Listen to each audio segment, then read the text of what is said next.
Today I'm serving up a little bit of justice with my Judge Judy inspired top that I made. Let me tell you about it.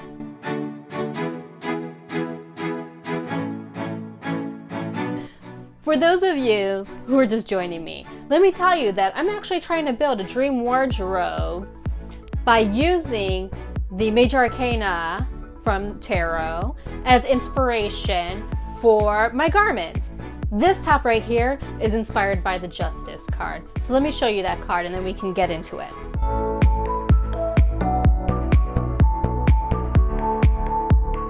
Okay, so that's Justice.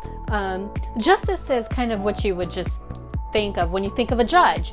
It's very black and white. There's not really much gray area at all. They're going to make a decision and it's going to be a fair decision. You may not like what they're saying, but really you're gonna know deep down that it's a fair decision.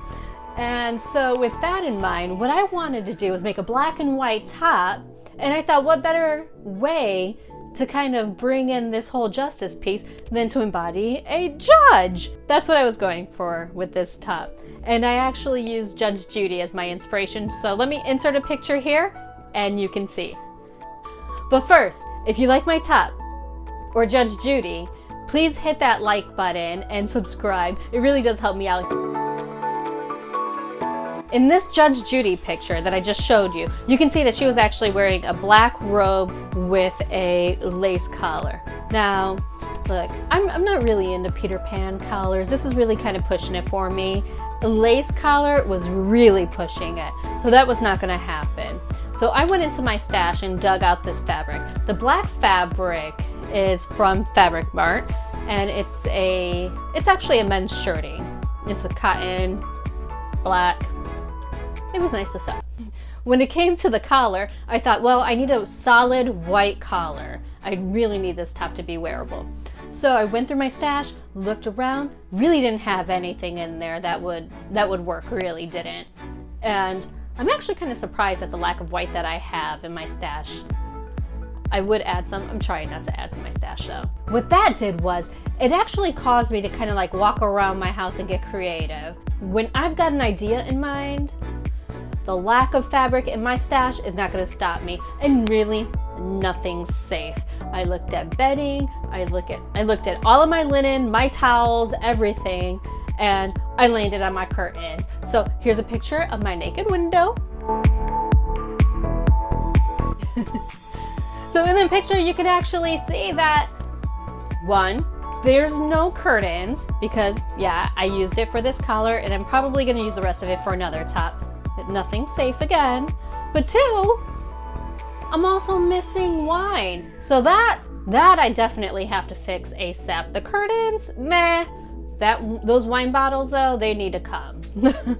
For this top, I really wanted something that was going to be easy and kind of like a palette cleanser for me. I've been working on a really difficult project and it's really testing my skill level. So for this top, I knew that I really wanted something that was going to be easy, come together pretty quickly, that wasn't going to take a lot of time, and that would still look nice and that I'd still want to wear.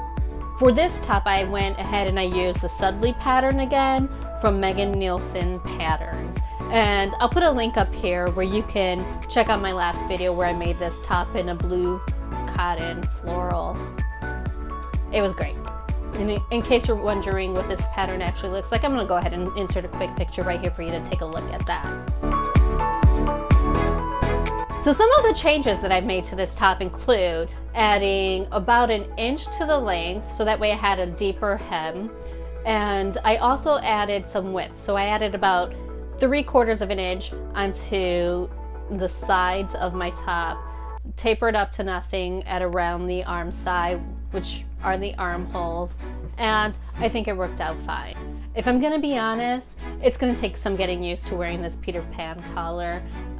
I'll probably more than likely wear this shirt reversed, and I'll insert some pictures here so that way you can take a look at that, the way that looks. I actually prefer that.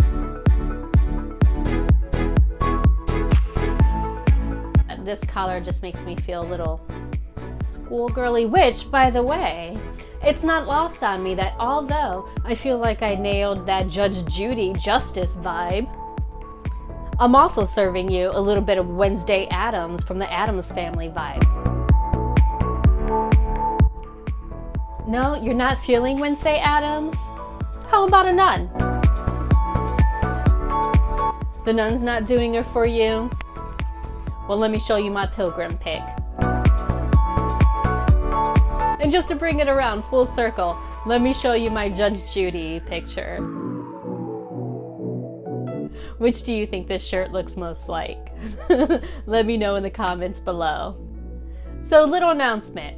A couple of people have been telling me that they really want to learn how to sew, but they don't know where to start. They don't know how to read the patterns. It's gibberish to them. They don't know how to cut the fabric. So what I thought that I would do is actually do a sew along for the next 2 videos.